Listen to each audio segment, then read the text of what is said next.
right, so I'm going to be talking today about Lotka-Volterra predation models, and when we work with Lotka-Volterra, we're going to be trying to model the population size N, which is the number of prey, and the population size P, which is the number of predators.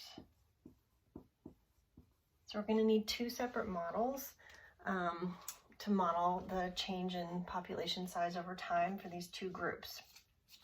So we can think about the first one, we'll talk about prey first, as something you're familiar with, dn dt.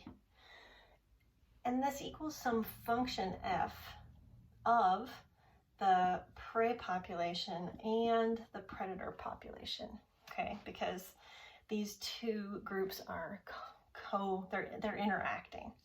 Now, if the number of predators equals 0, then dn dt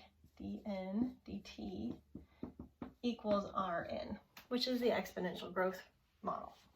So when there are no predators in the system, the prey can increase exponentially.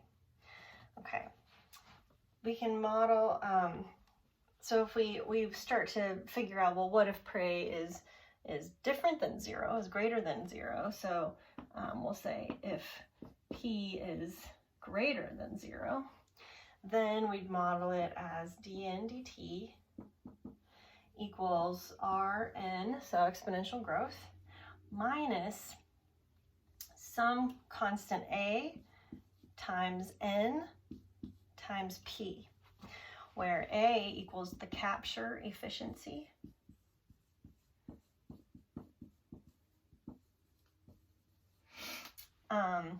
and basically this is how effectively can the predators capture prey.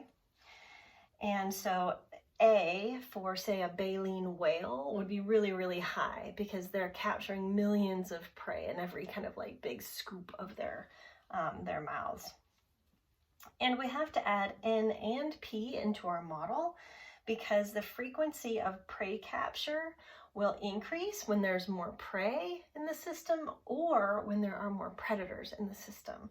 So that's why we add this, this factor here, and it decreases the prey's exponential growth. So that's why it's negative. All right, so we can also model the change in predators over time, dp dt, as some function g for the predator population and the prey population.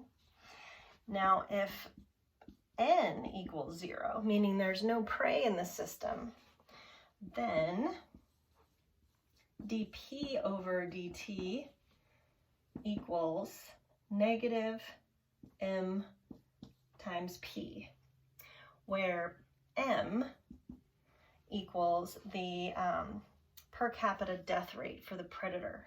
So the death rate for the predator. If there's no prey, the predator population is going to decline exponentially, and that's what this is showing. But if n is greater than 0, then we can model the population of predators through time dp dt as equal to A times B times N times P minus MP, where now we have this A, and here we have this capture efficiency, it's still part of the equation, but we have B is called the conversion efficiency.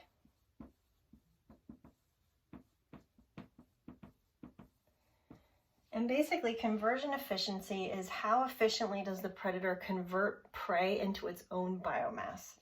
And so B would be really high for a large valuable prey like a moose, right? You can eat a lot of moose and it can like really make you fat as a predator. But B could be very small for something like a seed or a plankton or krill, right? So each each seed you eat is not going to make you really big and fat. It's like just going to increase your biomass by a tiny, tiny bit. So that's what the conversion efficiency means. Okay, so the next thing that we're going to do is we're going to take these, this is the predator growth model, and this is the prey growth model, and we're going to solve them for equilibrium to try to understand what's happening for each of these when the growth rate, dNdt or dPdt, is equal to 0. So that's the next video.